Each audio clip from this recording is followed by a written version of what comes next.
শীতের দিনটা জমেই যাবে পেলে গরম গরম কাবাব, বনভোজন হয়ে যাবে সকাল কিংবা রাত। আমরা আজকে বানাবো কাবাব, তার জন্য নিয়ে নিয়েছি চিকেন। আর চিকেনটাকে দেখো পিস পিস করে কেটে নিয়েছি বড় বড় করে। আর কাবাব খেতে তো আমার খুবই ভালো লাগে, তোমাদের কার কার ভালো লাগে অবশ্যই জানিও। খুব সহজেই আজকে বানিয়ে ফেলবো। দেখো এখানে আদা রসুন দিয়ে দিয়েছি বাটা, সাথে জিরে গুঁড়ো, ধনে গুঁড়ো, লবণ দিয়ে দিলাম শুকনো লঙ্কা গুঁড়ো, সাথে দিয়ে দিলাম ছাদ, আর সাথে টক দই অনেকটা পরিমাণ, প্রায় 200 গ্রাম পরিমাণ আমি এখানে টক দই দিয়ে দিয়েছি। এবারে ভালোভাবে এটাকে মাখিয়ে নেব।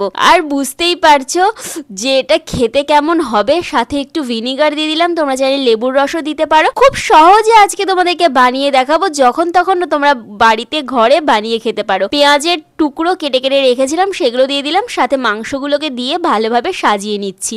আর হ্যাঁ, ম্যারিনেশন করে কিন্তু 4 ঘন্টা রেখে দিয়েছিলাম। এইভাবে সবগুলোকে সাজিয়ে নিলাম। এরপর প্যানে তেল দিয়ে দিলাম, আর তেল গরম হলে এগুলোকে ভালোভাবে ভেজে নেবো। দেখো লাল লাল হয়ে আসছে, দেখেছো কত সুন্দর ভাজা হচ্ছে। মানে মিডিয়াম আঁচে এটাকে ভেজে নিতে হবে। মাঝে মধ্যে একটু তেল ব্রাশ করে দিচ্ছি। সুন্দরভাবে যখন ফ্রাই করা হয়ে যাবে এগুলোকে আস্তে আস্তে নামিয়ে নেব। আমি যে রেসিপিগুলো তোমাদের সঙ্গে শেয়ার করছি সেগুলো কি তোমরা বাড়িতে রান্না করছো অবশ্যই কমেন্টস করে জানিও। এবারে দেখো উনুনে চাপিয়ে দিয়েছি একটা, সে গ্রিল করার জন্য সে কিনতে পাওয়া যায় বাজারে, এগুলোকে কি বলে একটু বলো। এগুলো আমি ছাকনাই বলি, যাই হোক। এবারে এগুলোকে চাপিয়ে দিলাম, চাপিয়ে দিয়ে আস্তে আস্তে রোস্ট করে নিলাম। এগুলো নাকি রোস্ট করতে বেশি কাজে লাগে। তারপরে টমেটো, বেগুন এসব পোড়াতেও ভালো কাজ হয়। এর ওপরে দিয়ে আস্তে আস্তে এগুলোকে ভালোভাবে একটু পুড়িয়ে নিতে হবে। আর পোড়ালে একদম পুরো হয়ে যাবে তৈরি আমাদের কাবাব। আর এটা গরম গরম খেতে হবে, তাই তো নাকি? চলো গরম গরম খেয়ে তোমাদের জানাই কেমন হয়েছে। ঠান্ডায় সোয়েটার পরে আছি দেখতে পাচ্ছ, আর একদম গরম গরম কাবাব। এটা শিক কাবাব না, এটা হচ্ছে কাঠি কাবাব। যা কাবাব হয় তোমরা নাম দিয়ে বলো যে কিভাবে বানানো হয়েছে। দেখো কেমন লাগছে দেখতে। চলো একটাকে খুলে দেখি, তারপরে মুখ দিয়ে খাবো।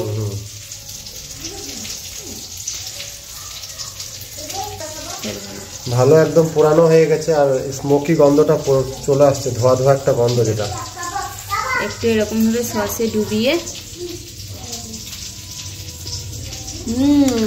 কেমন নরম ছিবড়ে লাগছে নাকি? না, একটু ছিবড়ে নেই। আরে এতক্ষণ 1 ঘন্টার উপরে ম্যারিনেশন করা, 1-2 ঘন্টা হয়ে গেছে ম্যারিনেশন করা, আর ছিবড়া থাকে?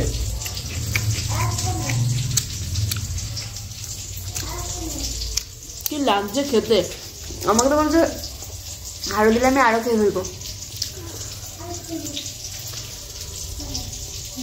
দেখো ও দারুণ জুসি।